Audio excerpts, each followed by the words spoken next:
तो फ्रेंड्स, आज का हमारा टॉपिक है पोस्चर करेक्शन के बारे में। तो पोस्चर को कैसे ठीक किया जाए उसके बारे में मैं आज आपको डिटेल में समझाने वाली हूँ। तो उसको मैंने 4 पार्ट में डिवाइड किया है। तो सबसे पहला पार्ट रहेगा, उसमें सही गलत क्या है, हमारा सही पोस्चर क्या है, गलत पोस्चर क्या है, उसके बारे में हम चर्चा करेंगे। दूसरा जो पार्ट है, उसमें कैसे पता लगाए कि ये क्या सही क्या पोस्चर है, कैसे हमें रहना चाहिए, उसके बारे में चर्चा करेंगे। थर्ड है, तो उससे क्या प्रॉब्लम आ सकती है, तो कौन कौन सी बीमारी भी आ सकती है और कौन कौन सा प्रॉब्लम हमारी बॉडी में आ सकती है, उसके बारे में चर्चा करेंगे। और जो लास्ट वाला चौथा पार्ट है, तो उसमें हम कैसे एक्सरसाइज करें कि जैसे हमारा पोस्चर है वो करेक्ट हो जाए इनकरेक्ट में से।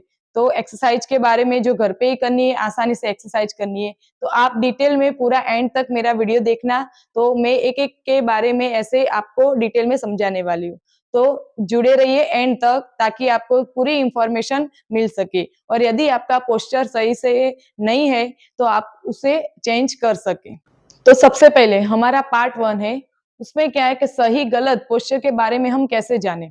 तो सही गलत पोस्चर, तो अभी मैं खड़ी हूँ, आपको दिख रहा होगा कि जो मेरे शोल्डर है वो बिल्कुल बाहर की साइड है, स्ट्रेट है, ऐसे आगे की ओर झुके हुए नहीं है, बाहर पूरा स्ट्रेट है। तो एक ही लाइन में ऐसे स्ट्रेट होना चाहिए, ईयर और शोल्डर दोनों एक ही लाइन में होना चाहिए, तो ये पोस्चर सही है। किसी किसी का पोस्चर ऐसा हो जाता है कि वो आगे ऐसे झुक जाते हैं, तो उनका ईयर और जो शोल्डर है वो एक लाइन में नहीं आते, साइड में से आप देखेंगे तो ऐसा होता है। बाद में धीरे धीरे क्या होता है, यहाँ कर्व शेप आ जाता है, तो यहाँ की जो बैक की जो मसल्स है वो सब लूज हो जाती है। और बाद में आपको ऐसी हैबिट पड़ जाती है कि आप जब भी कहीं खड़े हो, बैठे हो, कि कोई भी पोजीशन में, तब ऐसे ही आप ऑटोमेटिकली इस शेप में आ जाते हैं। पर हमें धीरे धीरे पोस्चर ऐसा रखना है, तो हमारा ईयर और शोल्डर दोनों एक ही लाइन में आना चाहिए, ये है करेक्ट पोस्चर। तो हमें ट्राई करना है, जब भी हमारा पोस्चर यदि ठीक नहीं है तो हमें पूरे टाइम में जब भी याद आए तुरंत याद करना है कि मैं किस पोस्चर में बैठी हूँ, किस पोजीशन में हूँ, तो या किस पोजीशन में बैठा हूँ, तो तुरंत सही कर देना है। तो इसी पोजीशन में आप थोड़ा थोड़ा करके रहने का ट्राई करेंगे, और बाद में मैं एक्सरसाइज बताने वाली हूँ, वो भी आप करेंगे तो धीरे धीरे आपका पोस्चर सही हो जाएगा। अब दूसरे पार्ट में हम जानेंगे कि कैसे पता चले कि हम करेक्ट पोस्चर में या इनकरेक्ट पोस्चर में। तो उसके लिए पहले ऐसे खड़ा रहना है। तो अभी मेरे जो पोस्चर है वो करेक्ट वाले है, क्योंकि मेरा ईयर और शोल्डर दोनों एक ही लाइन में है, मेरी नेक जो है, जो गर्दन, वो पीछे की साइड है, तो ये करेक्ट पोस्चर है। तो मैं आपको एक टेस्ट दे रही हूँ, उससे आपको खुद से ही पता करना है कि मैं किस पोस्चर में हूँ, मैं सही में हूँ या गलत में। तो उसके लिए आईने के सामने जाना है और ऐसे स्ट्रेट खड़ा होना है, और आपकी जो नॉर्मल पोजीशन है उसमें आपको खड़ा होना है, ऐसे नहीं कि अभी के लिए ऐसे खड़े हो जाए। तो आप जो जिस पोजीशन में नॉर्मली रहते हैं उसी पोजीशन में आपको खड़ा होना है आईने के सामने। उसके बाद में हाथ को ऐसा सीधा ही कर देना है, और उसके बाद में हम मुट्ठी लगाएंगे और जो हमारा अंगूठा है उसको बाहर की साइड खोलना है। तो अब हमें देखना है कि हमारा अंगूठा किस साइड है। यदि हमारा अंगूठा सामने की साइड है बिल्कुल, तो ये करेक्ट पोस्चर है। पर यदि आप इनकरेक्ट पोस्चर में होगे तो आप पूरा, आपको हाथ को लूज ही छोड़ना है। तो आप ऐसे थोड़े झुके हुए से रहते होंगे, तो आपके हाथ ऑटोमेटिकली आगे, थोड़ा आगे रहेंगे, ऐसे पीछे साइड में नहीं रहेंगे, थोड़ा आगे आ जाएंगे। तो आप इनकरेक्ट पोस्चर में रहते होंगे तो हाथ ऐसे आ जाएंगे थोड़े आगे की साइड।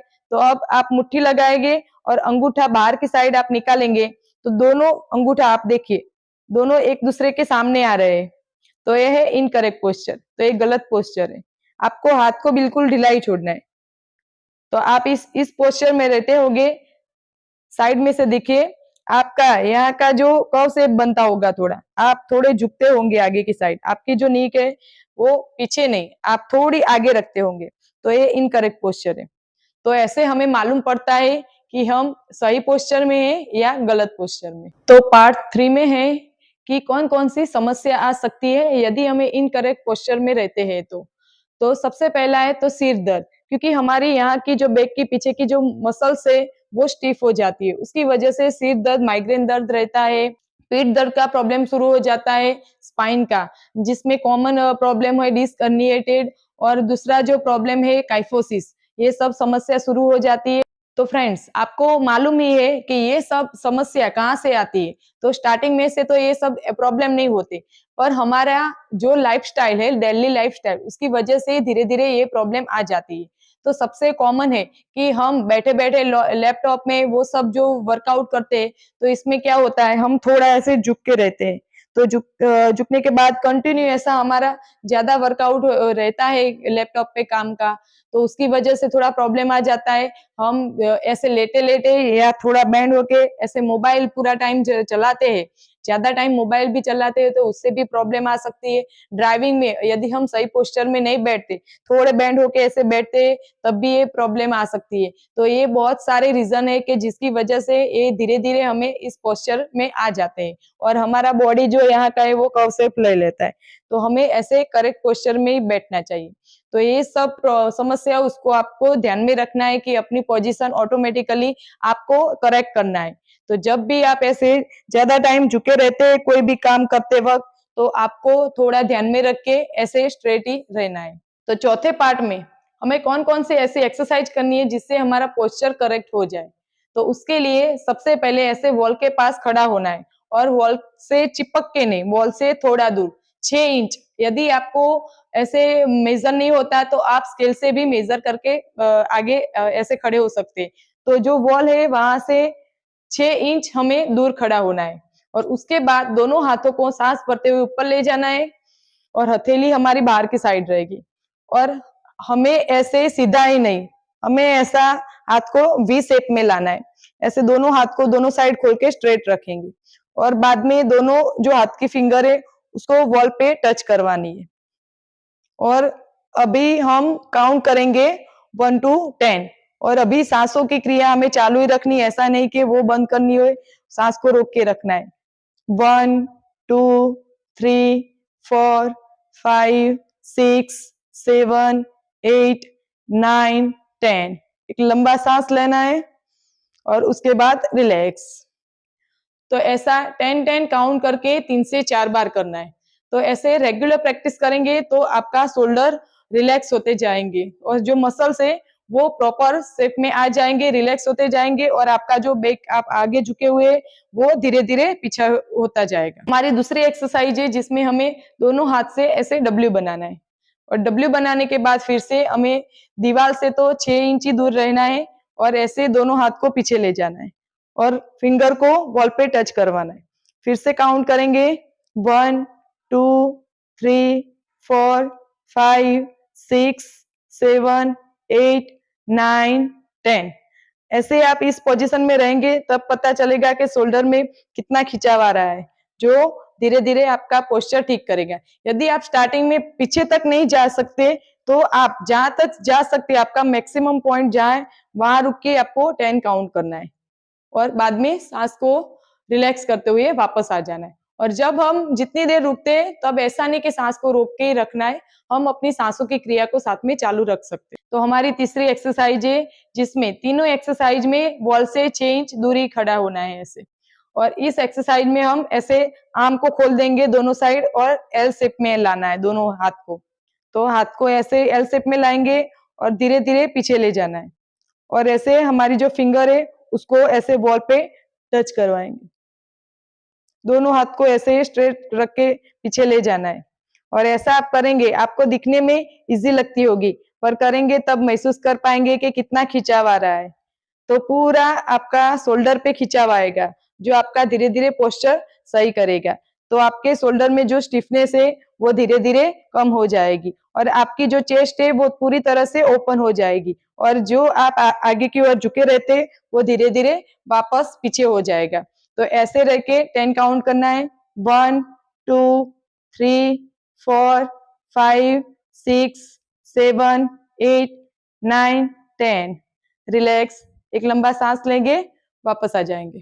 तो जब भी आप एक्सरसाइज करें तो 10 तक गिनना भी है और सांसों की क्रिया को भी हमें चालू ही रखनी है। तो हमारी ये 3 एक्सरसाइज को 3-3 के सेट में ही करनी है, ऐसा नहीं कि एक बार करके छोड़ दिया। और हाँ, आपको यदि स्टार्टिंग में आपसे पूरी तरह से हाथ आपके पीछे वॉल तक नहीं टच कर सकते तो आपका जो मैक्सिमम पॉइंट है जहां तक आप पीछे जा सकते हैं तो वहां जाना है और 10 तक गिनना है। ऐसा नहीं कि नहीं होता तो छोड़ दिया।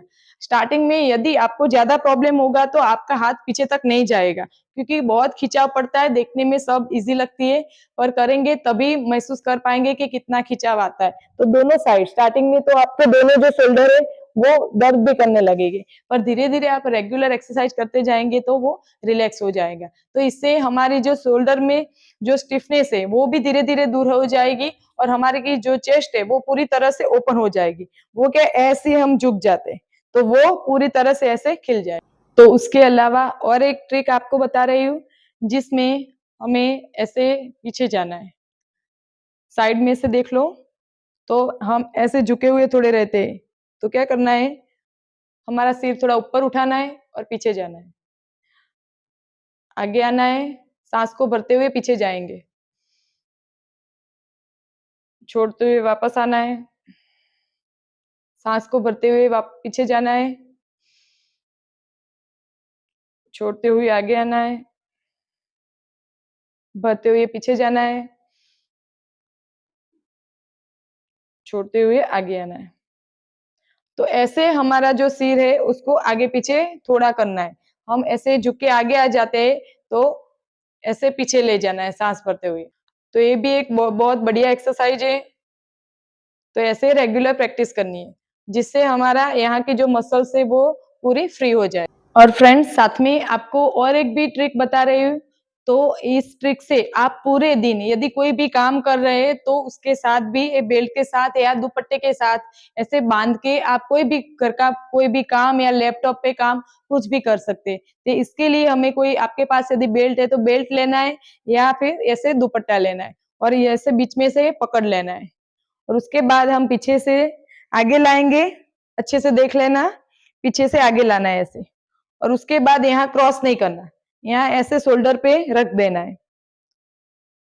शोल्डर पे रखने के बाद ऐसे पीछे ले जाना है और पीछे जो यहाँ हमारा क्रॉस होगा यहाँ क्रॉस करना है। ध्यान से देखना, आगे क्रॉस नहीं करना, ऐसे पीछे क्रॉस करना है और पीछे क्रॉस करने के बाद दोनों साइड से ऐसे क्रॉस ले लेना है हमें। दोनों साइड से क्रॉस करने के बाद ऐसे आगे ले आना है और आगे लाने के बाद ऐसे बांध देंगे। तो देखो आगे का शेप ऐसा रहेगा और पीछे पीछे ऐसा बीच में क्रॉस पड़ेगा।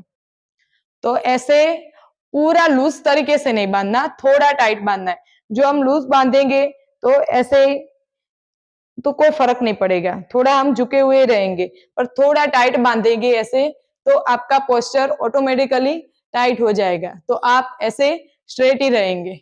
तो उसके बाद ये सबसे ज्यादा जो लैपटॉप में यदि आप काम करते हैं तो उसके लिए बहुत बढ़िया है, क्योंकि आप पूरे दिन क्या झुके रहते हैं और ऐसे काम करते हैं। तो यदि आपको इस पोजीशन में ऐसे आप रहना चाहते हैं तो ऐसा बेल्ट या दुपट्टा बांध के भी रह सकते हैं, ताकि क्या होगा कि देखो अभी मैंने ऐसा बांधा है तो पूरे स्ट्रेट पोस्चर में मेरे ईयर शोल्डर सभी एक ही लाइन में, धीरे धीरे हमारी जो शोल्डर की मसल्स है वो रिलैक्स हो जाएगी और हमारा जो यहाँ का पोस्चर है वो इनकरेक्ट था वो धीरे धीरे करेक्ट हो जाएगा। तो फ्रेंड्स आज मैंने करेक्ट पोस्चर के बारे में बहुत सारी इंफॉर्मेशन दी आपको, बहुत सारी एक्सरसाइज भी समझाई। आप रेगुलर इसे फॉलो करना तो आपका इनकरेक्ट पोस्चर में से करेक्ट हो जाएगा। और यदि आपका पोस्चर सही करने में मैं थोड़ी सी भी आपको हेल्प कर पाई हूँ तो मुझे कमेंट करना कि आपका पोस्चर सही था गलत था, मैं आपके कुछ काम आई कि नहीं। और यदि आप हमारे चैनल पे नए हैं तो सब्सक्राइब करना मत भूलना।